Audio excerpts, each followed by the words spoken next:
Olá, queridos, bom dia para vocês. Eu estava ansiosa para vir aqui porque eu sei que nosso estudo de ontem foi um estudo muito pesado, porque mostrou as consequências de tirar a palavra de Deus de uma nação, de uma família, de uma vida. Porque não tem jeito, se não for Deus, não existe como alguém ter bons sentimentos. Compreende o que eu estou lhe dizendo? E o de hoje nós vamos estudar qual é o mais sagrado direito do homem, o capítulo 16 do livro O Grande Conflito. Não sem orar primeiro. Vamos orar? Querido Deus e amado Pai, nós agradecemos a Tua bondade e Teu cuidado por correr sempre atrás da humanidade, da nossa vida, para nos ensinar como viver melhor. E hoje, Senhor, vamos aprender aquele presente grandioso que o Senhor deu, que é o maior direito do homem que está em nossas mãos. Ajuda-nos a entender isso agora, em nome de Jesus. Amém. O seu programa A Tocha está começando.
Os reformadores ingleses abandonaram a Igreja Católica, mas ainda guardavam muito de suas cerimônias, incorporados aos seus cultos na Igreja Anglicana.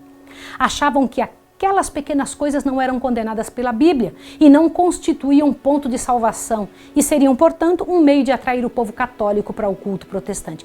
Você já ouviu alguma coisa parecida como essa hoje na atualidade? Que as pessoas dizem assim, esse detalhezinho aí errado não tem problema, isso só vai ajudar a trazer o povo de fora, isso vai ajudar a manter os jovens, isso... Presta atenção. Duas classes existiram então, os conservadores e condescendentes, que concordavam com isso, e os que entendiam que permitir certos costumes dentro da igreja seria como lançar uma ponte entre Roma e a Reforma. Entendeu o que eu estou lhe falando? Olha bem, então existiam aqueles que eram condescendentes e existiam outros que diziam, olha, se nós permitirmos isto, nós estaremos lançando uma ponte para Roma voltar para a nossa vida. Além de entenderem que se permitissem, estariam fazendo o que a igreja cristã tinha feito, ou seja, para agradar a ou B, estariam pondo de parte o que Deus deseja e permitindo aquilo que Deus jamais permitiu. Nunca se pode colocar de parte a autoridade de Deus para estabelecer a autoridade de homens. Roma começou por colocar o que Deus tinha proibido e acabou por proibir o que ele havia explicitamente ordenado. Muitos desejavam voltar à maneira simples da igreja primitiva e não conseguiam cultuar em meio à idolatria da igreja anglicana, porque quando vai se permitindo um detalhezinho, daqui a pouco a igreja está cheia do que não presta. Mas a igreja era apoiada pela lei civil e era obrigado a ir aos cultos, e proibia-se culto sem autorização direta do Estado, sob pena de encarceramento, exílio e de morte. No início do século XVI, os que não estavam contentes se permitiam que saísse do país ou veriam coisa pior.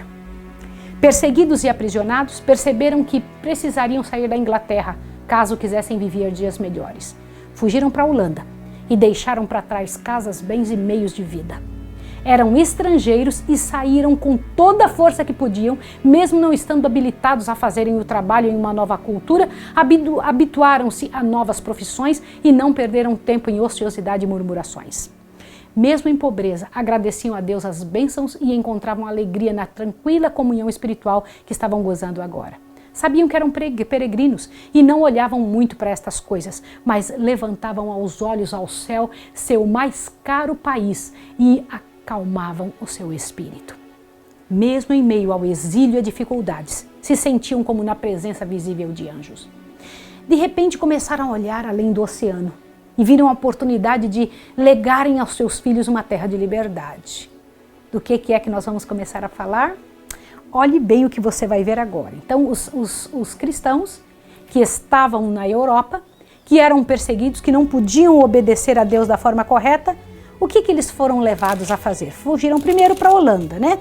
Mas e depois? Para onde eles foram? Agora você vai aprender uma coisa tremenda. Observe o que aconteceu. Olhe bem. Deus permitira que viessem provações a seu povo a fim de prepará-lo para cumprimento de seu misterioso propósito em relação a ele. A igreja sofrera humilhações para que pudesse ser exaltada. Deus estava a ponto de ostentar o seu poder em favor dela para dar ao mundo outra prova de que não abandonaria aqueles que nele confiassem. Dispusera os acontecimentos de maneira a fazer com que a ira de Satanás e as tramas de homens promovessem a sua glória e levassem seu povo a um lugar de esperança. A perseguição e o exílio estavam abrindo caminho para a liberdade. Quando os puritanos decidiram sair da Holanda e fizeram assim como um trato solene, um concerto, seguiremos tudo o que a palavra nos disser e aquilo que aprendermos dela. Esse era o verdadeiro espírito da reforma e o princípio vital do protestantismo, e saíram em busca do novo mundo. O pastor que os despediu disse: não me sigam mais do que seguiram Jesus Cristo. E eu sei que se houver mais verdades, Deus revelará a vocês. Somente não cometamos o mesmo erro de que temos cometido por muitos anos, de estacionarmos em nossos conhecimentos das coisas do Senhor, e sim irmos aprendendo mais e mais. Sabemos que muitos mesmo, que tenham sido luzes a brilhar, perderam um pouco do brilho por estacionar-se. Do que esse padre estava falando? De várias igrejas que tinham recebido a verdade, mas ficaram só naquilo. Luteranos têm que ver mais longe do que Lutero viu. Calvinistas, da mesma forma, e assim cremos que Jesus tem mais a nos mostrar através de sua palavra. Aí ele continuou dizendo: vejam bem em edificar texto com texto, observando se na palavra é mesmo assim. Não pode ser que, tendo nós ficado tanto tempo em trevas, venhamos agora a ficar parados sem conhecer alguma coisa mais. O que esse padre estava querendo fazer? Estava querendo dar ao mundo, aos seus compatriotas, às pessoas da reforma, a oportunidade de crescerem ainda mais. Não era para ficar somente com o que tinha sido ensinado a eles, era para cavar mais nas Escrituras. Foi o desejo de liberdade de consciência que inspirou os peregrinos a enfrentar os perigos da longa jornada através do mar, a suportar as dificuldades e riscos das selvas e lançar com a bênção de Deus nas praias da América do Norte o fundamento de uma poderosa nação. Entretanto, sinceros e tementes a Deus como eram, os peregrinos não compreendiam ainda o grande princípio da liberdade religiosa. A liberdade por cuja obtenção tanto se haviam sacrificado, não estavam igualmente dispostos a conceder aos outros. Poucos, mesmo dentre os mais eminentes pensadores e moralistas do século XVII, tinham exata concepção do grandioso princípio emanado no Novo Testamento, que reconhece a Deus como único juiz da fé humana. Veja só, olha que coisa interessante. É natural do coração humano que eles não compreendam como é sério não obrigar ninguém a fazer do seu jeito. Em matéria de oração e de amor, não se deve obrigar ninguém, não se obriga ninguém a orar e nem a amar. Mas estes homens peregrinos que haviam saído da Europa para ir para um novo continente, passaram o oceano e fundaram os Estados Unidos, eles também não tinham entendido que o maior direito que um ser humano possui é a liberdade de escolher, de dizer com toda clareza o que é que ela quer seguir. Eles não podem ser obrigados como a Igreja Católica obrigava: se não me seguir eu te mato.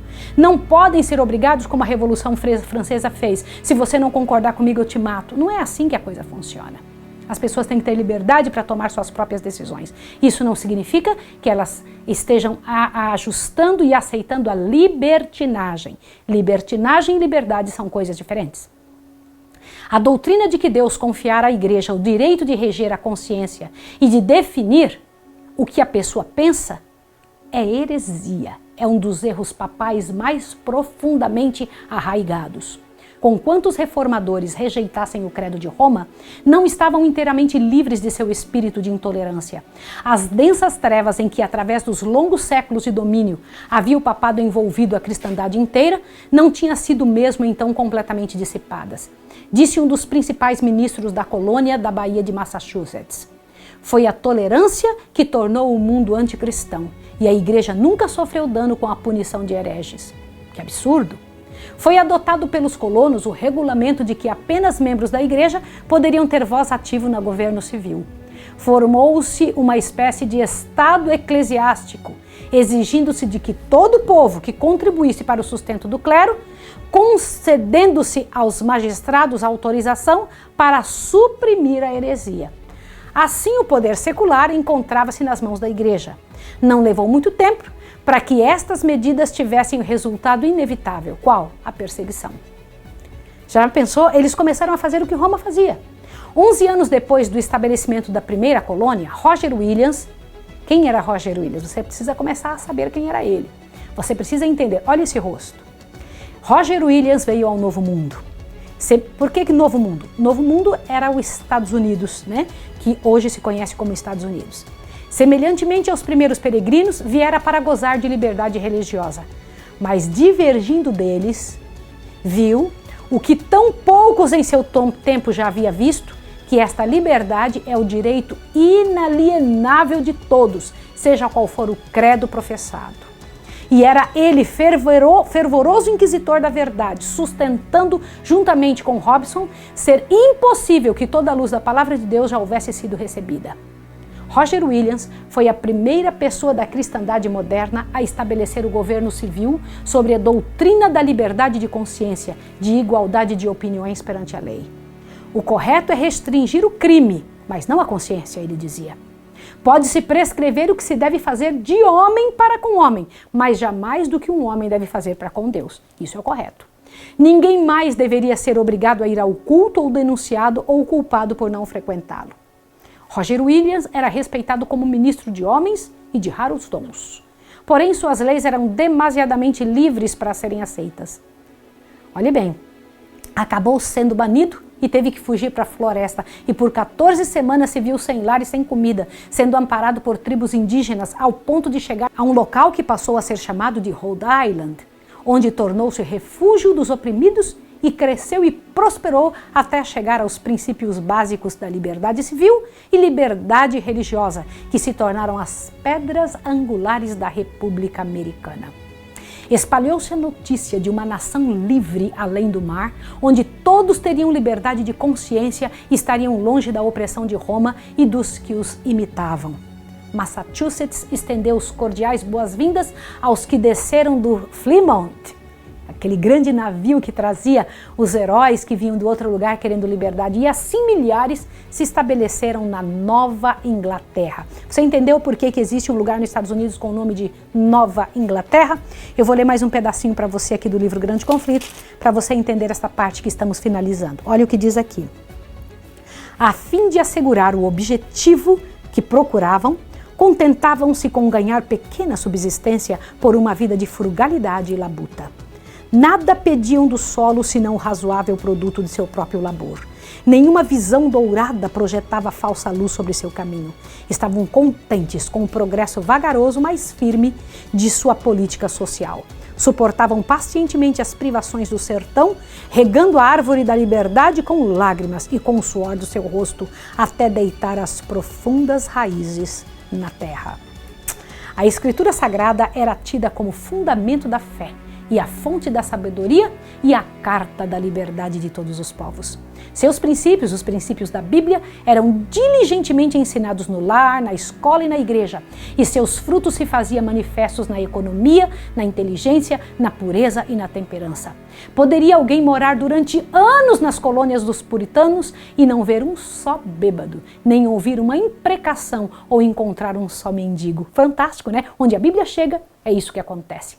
Estava demonstrado que os princípios da Bíblia constituem a mais segura salvaguarda da grandeza nacional. As fracas e isoladas colônias desenvolveram-se em confederação de poderosos estados, e o mundo notava com admiração a paz e a prosperidade de uma igreja sem papa e de um estado sem rei. Tremendo, né? Mas como em todos os lugares, houveram alguns por motivos errados, né? Que alguns vieram para lá em motivos errados e em busca de lucros acabaram por trazer suas práticas destrutivas. Sempre é esse mesmo tipo de trabalho, eu vou te explicar como é. Quando Satanás vê que uma coisa está crescendo, que uma religião começa a trazer as verdades do evangelho para dentro dela mesma, o que acontece? Ele traz pessoas não convertidas para o meio dessa religião. Pelas ordens de que somente poderia subir ao cargo público uma pessoa que fosse envolvida com a fé, isso trouxe prejuízo à igreja, pois pessoas mal intencionadas se uniam à nova fé sem ter conhecimento do poder do Espírito de Deus e mesmo sem ter feito uma entrega ao Deus eterno. Assim se viu as mesmas desgraças que ocorreram por depender do poder civil para regimentar e colocar as bases da Igreja de Deus. O poder civil não deve determinar o poder religioso. Eu vou repetir o que eu estou dizendo a você. O poder civil não deve determinar o poder religioso. Jesus disse, meu reino não é deste mundo, disse Jesus, e isso deveria nos bastar. O grande princípio, tão nobremente advogado por Robson e Rogério Williams, de que a verdade é progressiva, de que os cristãos devem estar prontos para aceitar toda a luz que resplandecer da Santa Palavra de Deus, foi perdido de vista por seus descendentes. As igrejas protestantes da América do Norte, assim como os da Europa, tão altamente favorecidas pelo recebimento das bênçãos da Reforma, deixaram de prosseguir na senda que haviam traçado. Posto que de tempos em tempos surgissem alguns homens fiéis a fim de proclamar novas verdades e denunciar erros longamente acariciados, a maioria, como os judeus no tempo de Cristo ou os romanistas no tempo de Lutero, contentavam-se em crer como creram seus pais e a viver como eles viveram. O que isso significa? Que a igreja também nos Estados Unidos começou a morrer. Novamente a religião degenerou para um formalismo. Se a Bíblia tivesse permanecido como base, quantos erros teria ela denunciado e evitado? Dessa maneira, o espírito que fora inspirado pela reforma foi gradualmente arrefecendo até haver quase tão grande necessidade de reforma nas igrejas protestantes como na igreja romana no tempo de Lutero. Havia o mesmo mundanismo, a mesma apatia espiritual, idêntica reverência a opiniões de homens e a substituição dos ensinos da palavra de Deus por teorias humanas. As escrituras não puderam mais ser proibidas, estavam tendo grande circulação. Então Satanás, ao ver que não estaria sendo privados dela, fez com que os homens não fossem examinadores da verdade ou tivessem a palavra em pouca conta. Entendeu? Você compreendeu o que foi que Satanás fez? Ele falou, não tenho mais como prender a Bíblia, então o que eu vou fazer? Vou tirar o interesse das pessoas na Bíblia. Assim eles têm Bíblias de montões, mas não vão ler de qualquer maneira. Se uniu entre si pessoas de pensamentos iguais, independentemente do que a palavra disse. E esse povo que não queria firmar-se pela santa palavra foi sendo adorador de si mesmos, fazendo de si uma idolatria maior do que aqueles que viam essa idolatria em Roma. As igrejas se tornaram corruptas. Satanás continua a perverter as doutrinas da Escritura Sagrada. E tradições que deveria fazer a ruína de milhões estava a deitar profundas raízes na igreja reformada. A igreja mantinha e defendia essas tradições em vez de contender pela fé, uma vez que foi dada aos santos. E assim se degradaram os princípios, porque os reformadores tanto haviam realizado e sofrido. O que isso te mostra? Que toda vez que nós não estivermos alertas, toda vez que não estivermos com a palavra de Deus em jejum e oração, a palavra do Senhor será tirada do nosso coração e nossa igreja perecerá. No nosso próximo estudo, nós vamos estudar uma coisa importantíssima. A esperança que produz alegria. Qual é essa? Olhe bem, a reforma tinha acontecido. Agora as igrejas reformadas precisavam de reforma. O que nosso Deus iria fazer? Eu vou orar com você agora. Santo Deus e amado Pai, nos abençoe por tua graça e tua misericórdia. Abençoa-nos grandemente, precisamos de Ti. Realiza a Tua obra em nossa vida, reorganiza nosso coração e não nos deixe cometer os erros que cometeram os nossos irmãos no passado. Em nome de Jesus. Amém. Deus abençoe você e até o próximo programa.